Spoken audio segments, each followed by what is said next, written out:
Salut et bienvenue sur ce nouveau podcast où aujourd'hui je vais te parler d'une situation sur un aménagement. Alors volontairement je vais pas te donner le nom de la commune pour que ça puisse rester quand même assez discret on va dire. Et je vais aussi t'expliquer que parfois ça arrive, et ça il faut le reconnaître, que dans certaines situations on n'a pas forcément raison, et c'est important aussi de le reconnaître. Et ce podcast s'adresse à la fois aux conductrices et conducteurs, donc là plus particulièrement du réseau Bresgo, et aussi à toutes les personnes de l'exploitation et à la coordination transport, parce que ça peut aussi t'arriver, et je pense que c'est une bonne expérience à partager. Alors pour commencer, je vais t'expliquer un peu la situation. C'est sur une commune où on réalise des transports scolaires. Alors pour t'expliquer un peu la situation d'avant, c'est qu'on avait l'habitude de prendre un itinéraire pour arriver sur un parking. Et sur ce parking, on fait des échanges. Il y a des changements de cars entre une ligne régulière qui arrive déposer des usagers. Et après, de là, partent plusieurs cars scolaires sur plusieurs destinations. Et une fois qu'on sort de ce parking, on dessert 2 collèges et ensuite on assure les services scolaires de ces établissements vers différentes communes. Alors ce qui se passe concrètement, c'est que donc avant, on arrivait sur une route principale, on arrivait à un giratoire et juste après le giratoire, on tournait à gauche pour accéder à un parking. Donc c'était l'itinéraire le plus court et le plus adapté, on va dire, pour rejoindre ce fameux parking où on assure des échanges. Et dernièrement, sur justement un aménagement qui vient d'être réalisé, il y a des bordures qui ont été posées, ce qui fait que nous, quand on arrive du rond-point, donc on sort du rond-point, on ne peut pas tourner à gauche pour accéder à ce fameux parking.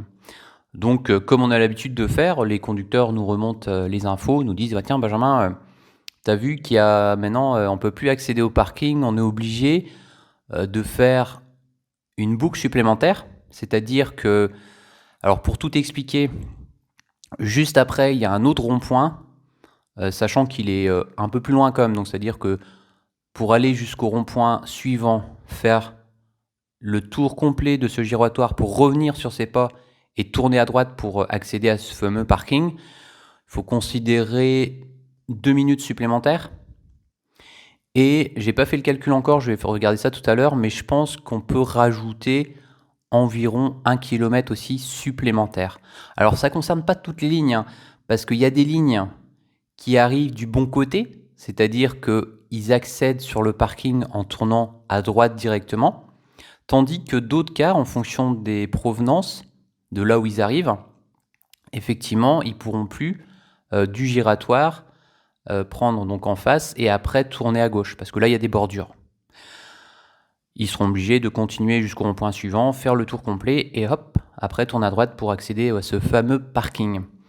Alors, ce qu'on fait habituellement quand c'est comme ça, c'est que moi, de mon côté, j'envoie un email à la mairie concernée, donc je lui explique la situation, et par contre, avant, je vais sur place et je fais quelques photos pour bien comprendre aussi à la personne à qui j'adresse le mail, pour bien comprendre ce que je veux dire, quoi. C'est-à-dire que, pour t'expliquer en détail, c'est que je fais des photos et je mets aussi sur la photo un sens de circulation pour expliquer que le car, jusqu'à présent, il sortait du rond-point et hop, il tournait à gauche pour accéder à ce fameux parking. Et je fais ça sous forme de flèche arrondie là pour que ce soit vraiment très clair. J'envoie le mail et déjà, première chose qui est important de préciser, c'est qu'on a vraiment apprécié la réactivité de cette mairie, parce que la mairie nous a répondu moins de 24 heures avant, entre le moment, si tu veux, où j'ai envoyé mon mail et le moment où on a eu la réponse. Ça s'est fait en moins de 24 heures. Donc c'est déjà c'est déjà un point qu'on apprécie, c'est un point très positif de la part de cette mairie de nous avoir répondu rapidement. Et donc, ils expliquaient dans ce mail de réponse que effectivement ils ont mis des bordures, mais que, et ça ils le précisent bien, que malgré tout, avant il y avait donc quand tu sors du rond-point, il y avait des zébras jaunes avec un marquage blanc continu qui, selon le code de la route, clairement ne nous autorisait pas à tourner à gauche. Donc ils se sont appuyés sur cet élément très concret en tout cas du code de la route pour nous dire que normalement on n'aurait pas dû tourner à gauche même quand il n'y avait pas les bordures, quoi, si tu veux. Et ce podcast, c'est justement aussi pour te dire que dans certaines situations, on n'a pas forcément raison. Et là, c'est le cas ici, parce que effectivement, si tu regardes le code de la route, ligne continue blanche avec en plus des zébras, ça te permet pas de tourner. Et effectivement, il aurait fallu que, pour être dans les règles, si tu veux, qu'on continue à faire à aller tout droit pour aller jusqu'au rond-point suivant et revenir après sur nos pas, quoi. Voilà l'anecdote que je souhaitais te faire partager. Surtout te dire que ça peut arriver tout simplement que on a parfois des situations assez complexes. Dans ce cas, en tout cas, pour essayer de trouver des solutions, notamment pour pouvoir assurer les services au plus court des fois pour gagner du temps, parce que du temps, c'est si tu travailles dans le transport, tu sais que c'est essentiel, c'est que même des fois 1 minute, 2 minutes en plus, ça peut avoir un impact assez important sur les services, parce que des fois, on enchaîne.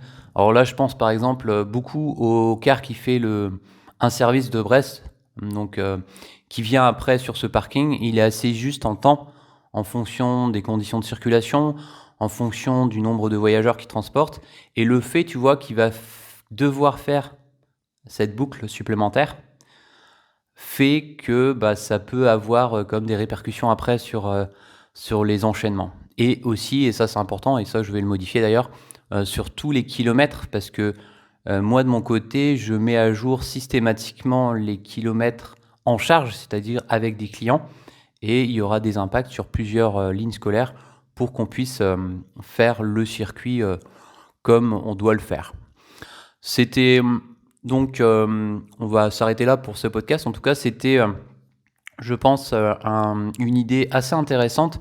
Et la volonté, c'est vraiment de te partager, tu vois, des anecdotes comme ça, du quotidien en plus qui arrivent au fur et à mesure du temps. Tous les jours, j'ai des petites choses que je pourrais raconter. Alors, je sais qu'il y a certaines personnes qui m'encourageaient à faire un podcast par jour. Ça serait vraiment une très bonne idée. Sauf que hélas, je n'ai pas forcément l'occasion pas forcément de m'enregistrer, mais c'est surtout de prendre du temps pour après vraiment faire toutes les étapes pour mettre en ligne, parce que un podcast, ça me prend comme un petit peu de temps. Le fait que par exemple là j'enregistre ce podcast, il va peut-être durer une dizaine de minutes, le temps que je vais ensuite faire le montage, parce que je fais un montage avec After Effects, donc Adobe, et après de le transférer dans Adobe Premiere Pro, parce que je fais un transfert pour pouvoir ensuite exporter le fichier. Alors pour info, j'exporte les fichiers en MP3, et après, donc MP3 c'est en format audio uniquement, et après en format aussi vidéo. Donc au final, mis bout à bout, des fois, la réalisation d'un podcast, ça peut prendre en tout, je parle de toutes les étapes de l'enregistrement jusqu'à la mise en ligne, ça peut prendre à peu près 1 heure.